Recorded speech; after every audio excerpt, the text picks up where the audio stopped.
Good afternoon. I'm Rabbi Shauna Nair from suburban Temple Kol Ami, and it is my honor to be here this afternoon as we gather with Larry's family to comfort them as we mourn his loss and celebrate his life. We remember Larry and join our hearts together to give comfort and strength to his family. Mourning is a time filled with many emotions and memories, both bitter and sweet.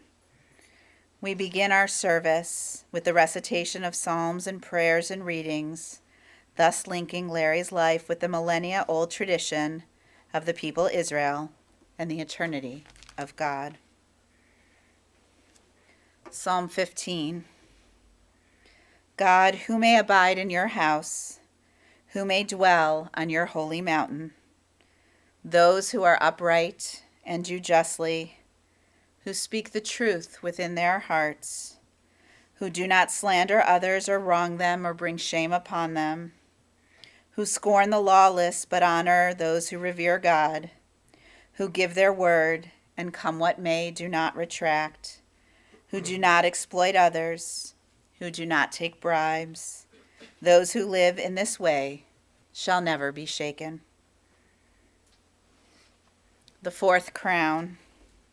Our rabbis taught that there are three crowns: the crown of Torah, the crown of priesthood, and the crown of royalty. But they emphasized that the crown of a good name excels them all.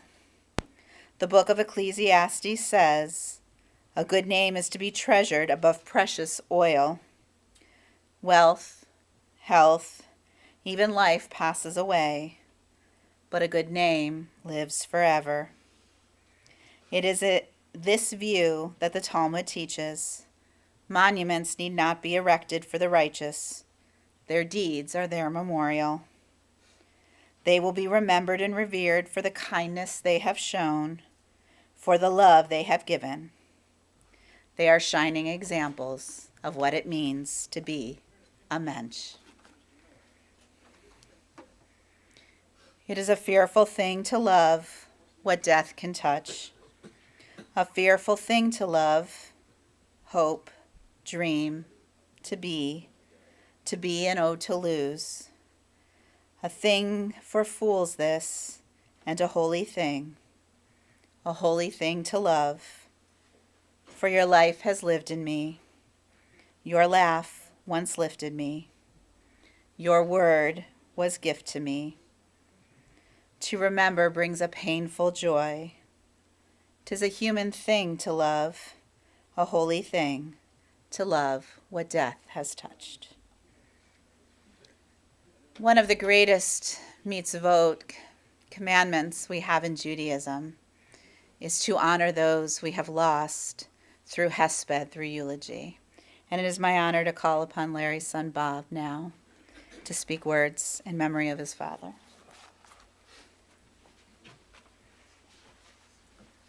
Thank you, Rabbi. And thank you all for being here. I think my siblings wanted me to talk because I was the most likely one to be able to do this without crying. I don't think it's going to happen. But I am hopeful that we're here to celebrate his life rather than mourn his death. His life was much more important than his death. He was born on October 26, 1927. His name was Leib Greenwald, with a T. Somehow it got changed to a D. And his father was Harry Greenwald, and mother Sarah Kessler. More than anything else, my father was a loving, protecting, devoted father. He was a devoted husband and a family man. Most important things in his life were family. He had impeccable common sense. I grew up being more philosophical than him, and we argued frequently about what's right and wrong. And his response was basically, you're thinking too much, you're going too deep, it's simple. He had a very simple way of looking at right and wrong. He did it consistently, and he did it without a lot of words. We should all know what's right. He led by example, and this is part of what kept me close with him forever. He was a pillar to look up to and learn how to become a man. He also taught by example. He taught his kids morality, ethics, honor, integrity, and hard work. He was strict yet fair, open-minded yet, again, strict. I think he saw hope in me, and it bothered him when I was in college and didn't know what I was going to do. He called me a jack of all trades and a master of none, and told me to focus. I'm 18 years old. I don't know what that means.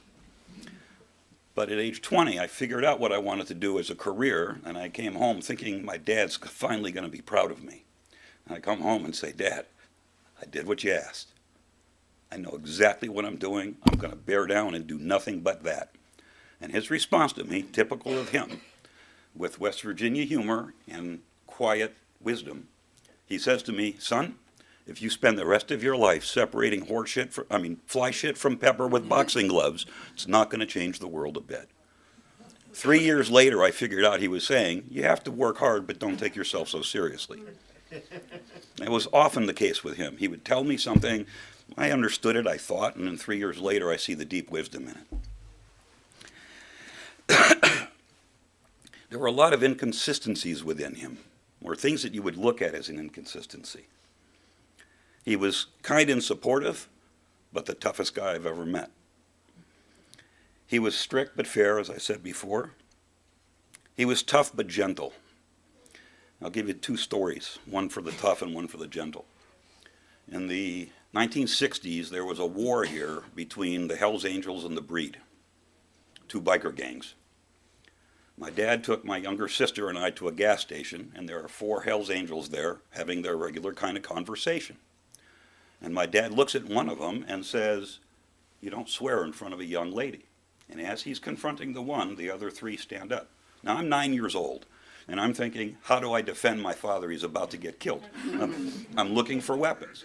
And the bottom line is when the other 3 guys stood up, he turned to the biggest one, and he went square in his face, and he said, you tell him to stop talking that way, or you're all going home bloody.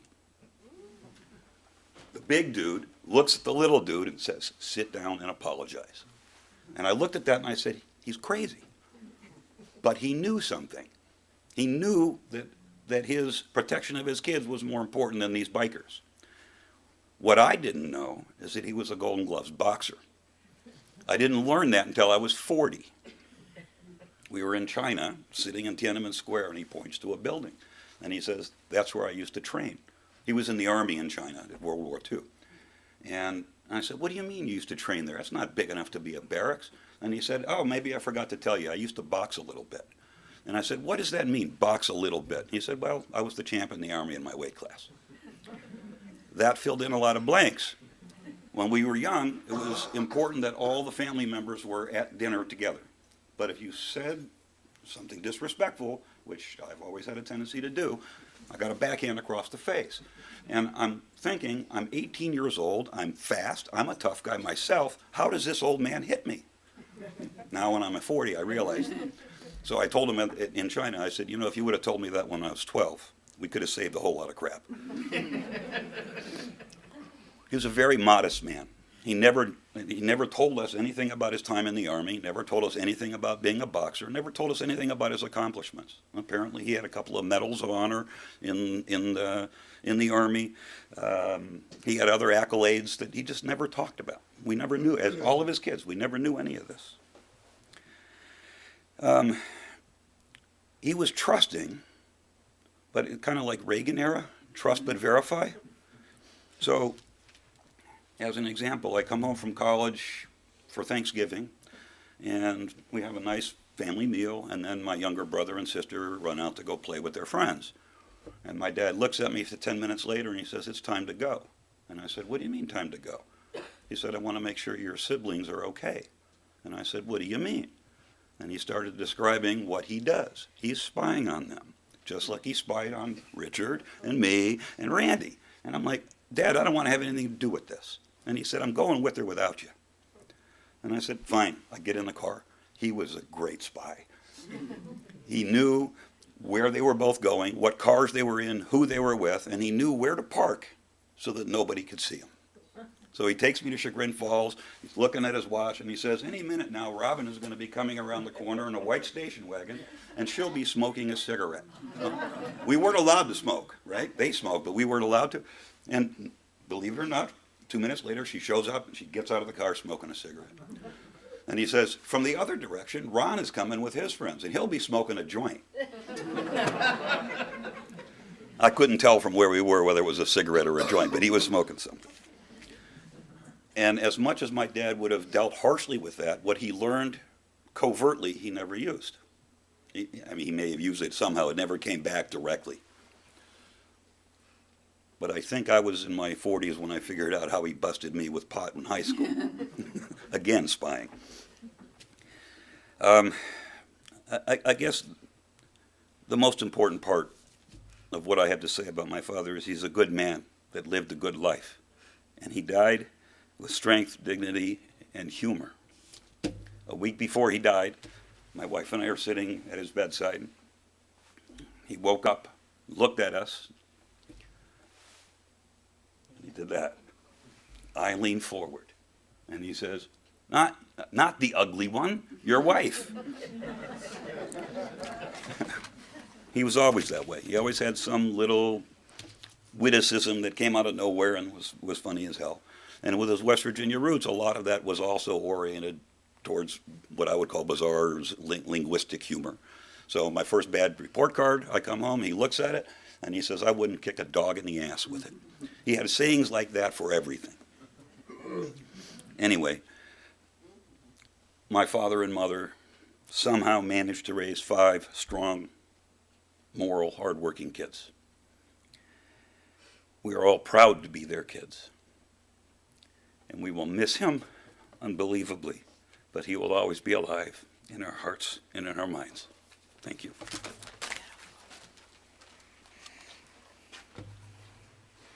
It's now my honor to call upon his grandson, Ben.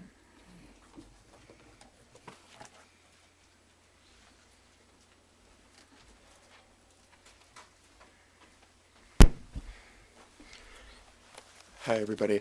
So I'm going to be talking about my grandfather, the way I believe my brother and I both and our cousins all knew him. These are words from my brother, who can't be here today, but is always more eloquent and fluent than I am. So I think it was fitting that we do this together, where he writes and I'm here to, carry out his will. I think I speak for both my brother and I when I say that some of our fondest memories growing up included going to see Grandpa and Grandma. And not just because they're our grandparents, but because most of the time we had to travel to Florida to see them, which of course we didn't mind. As we weren't spoiled enough, Grandpa and Grandma could never abstain from buying us useless toys or to take us to dinner and a movie, among many other joyous things. Throughout the years of visits to Florida, of switching off between going to Hoa and the Brown Derby, and all the holidays and birthdays spent together, the one thing that never failed to show itself was the unwavering smile upon Grandpa's face. A gleaming smile that was almost always accompanied by a drawn-out but exuberant "Hey!" as Julian and I eagerly turn, giving Grandpa hugs. I can still hear my mother warning us to be careful and not to break him. Grandpa always had a smile on his face. His face was one that never frowned, nor did he ever feel the need to do so when surrounded by his loved ones. Martin Luther King Jr. once said, "Not everybody can be famous, but everybody can be great because greatness is determined by service. You only need a heart full of grace and a soul generated by love." I believe Grandpa's greatness was in his disposition. He truly had a heart full of grace and a soul generated by love. As a man of few words, he was someone who didn't need them. His buoyant demeanor and inclination towards selflessness simply said it all. Though this is the Grandpa that I knew and loved, I grew up with stories about how Larry wouldn't hesitate to shove one of my uncle's faces in their dinner or force them to eat in the garage if he found their manners dissatisfactory. I am thankful to have known him as a grandpa. But Grandpa wasn't just Grandpa. He exemplified for my brother and I the qualities often found among many great individuals, in which he right and sorry. He exemplified for my brother and I the qualities often found among many great individuals that has resulted in an enormous amount of respect and adoration that he has been given, in which he rightly deserved throughout his life. We will never forget his reassuring presence, his radiating smile, and his enormous heart that only had room for love, which was generously dispersed among those of us who have been fortunate enough to be under his wing. We will always remember our grandpa as a tender and gentle-hearted soul who played an integral role in our upbringing, whether he knows it or not. We love you, Grandpa.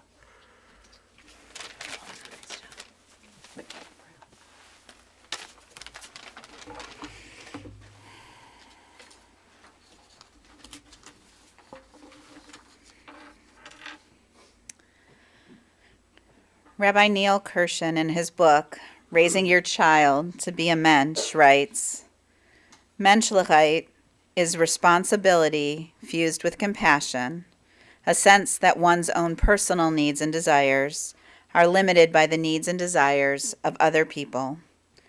A mensch acts with self-restraint and humility, always sensitive to the feelings and thoughts of others. The quality of Menschlichkeit is so fundamental to a person's character that decency and fairness are a part of everything that he or she does.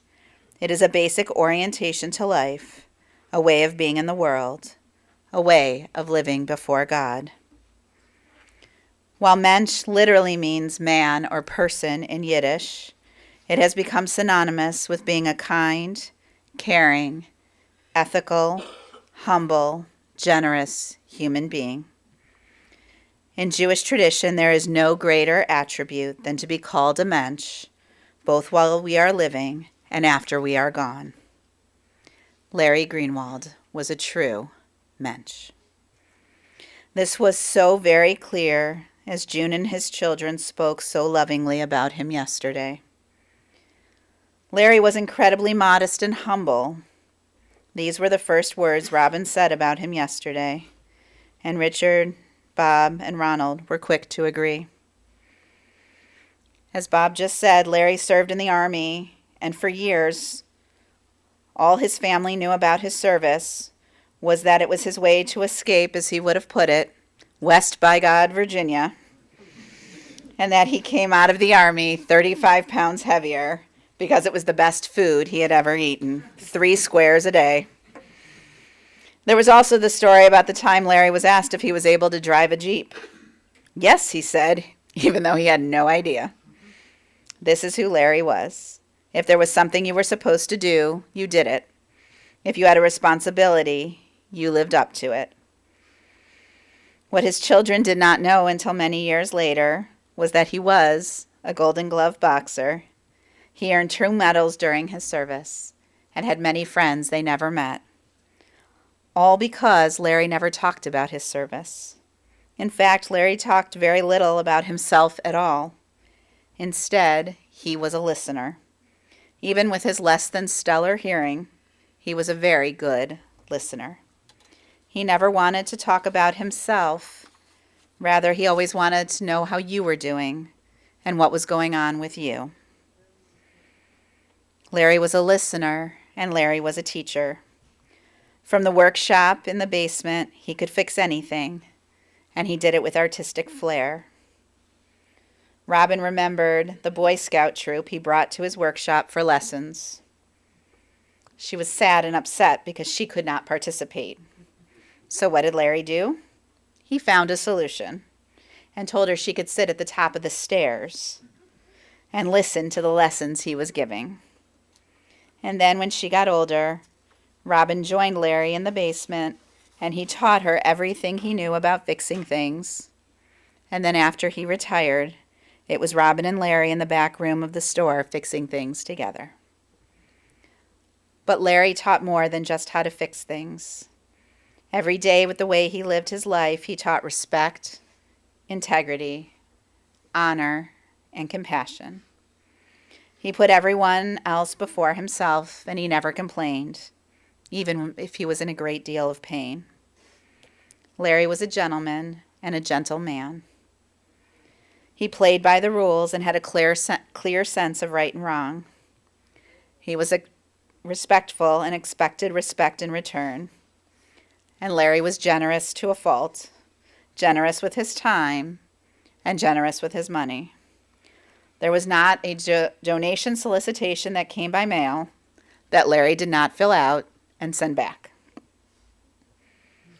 All of these wonderful things are true about Larry, but more than anything else, family is what mattered most to him. He was a devoted son and brother, and he was an exceptional husband to June. She said yesterday, I took one look at that man, and I fell in love. And it was a love that lasted for decades. Their first date was in the park, and after that, Sundays became their days. June said Larry taught her everything, and with his help, she passed the famous Greenwald family interview that ensured she was the right partner for him. And June's family loved Larry, and he them. When June's mom was widowed young, Larry adopted her and her sisters and helped to take care of them. When Larry and June were first married, they did not have much, but they were oh so happy. And Larry did what he needed to do to support his family, even taking a second job painting houses with his good friend, Bob Nerman. And they even managed to take family vacations to the rented cabin where Larry fought the garbage man for his lunch. While all of Larry's kids have different memories, the one thing they all remember well is family dinners were non-negotiable. You were at the table and you were respectful, or as Ben just said, if not, you ate on the garage floor or got a face full of mashed potatoes. And as the family grew, so did Larry's love, first for his children-in-law, and then to grandchildren and great-grandchildren. Rose spoke about losing her father at a young age and Larry becoming dad. And he was so proud of his grandchildren and great-grandchildren. This past Thanksgiving, Larry created a lasting memory for everyone of him sitting with a very large turkey leg, surrounded by children and great-grandchildren, picking up all the kids, giving presents to everyone, and just beaming.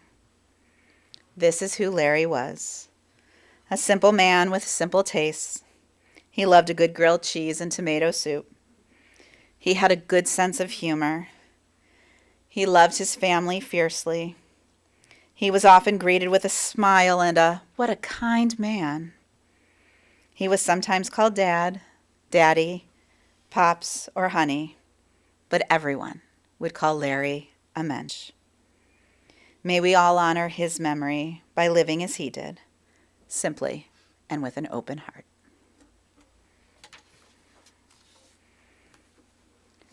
Birth is a beginning, and death a destination, and life is a journey, from childhood to maturity, and from youth to age, from innocence to awareness, and ignorance to knowing, from foolishness to discretion, and then perhaps to wisdom, from weakness to strength, or strength to weakness, and often back again, from health to sickness, and back we pray to health again, from offense to forgiveness, from loneliness to love, from joy to gratitude, from pain to compassion, and grief to understanding, from fear to faith, from defeat to defeat to defeat, until looking backward or ahead, we see that victory lies not at some high place along the way, but in having made the journey stage by stage, a sacred pilgrimage. Birth is a beginning, and death is a destination, and life is a journey, a sacred pilgrimage to life everlasting. Psalm 23. God is my shepherd, I shall not want. God makes me lie down in green pastures and leads me beside still waters and restores my soul. You lead me in right paths for the sake of your name. Even when I walk through the valley of the shadow of death, I shall fear no evil, for you are with me. Your rod and your staff, they comfort me. You have set a table before me in the presence of my enemies. You have anointed my head with oil. My cup overflows. Surely goodness and mercy shall follow me all the days of my life, and I shall dwell in the house of God forever. There are two prayers it is customary to recite in memory of those we have loved and lost. We will conclude this morning's service with one of them by rising for El Malei Rachamim.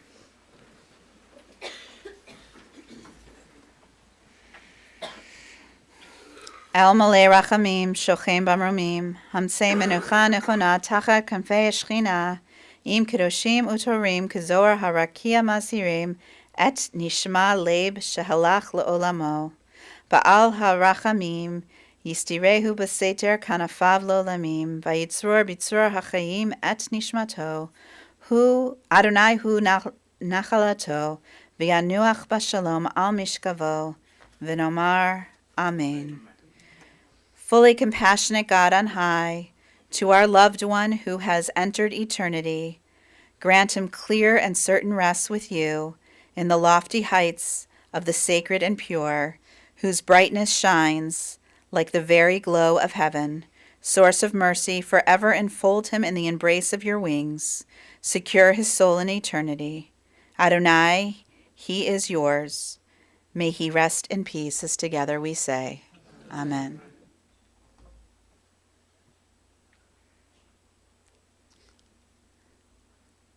I think that Bart should come in.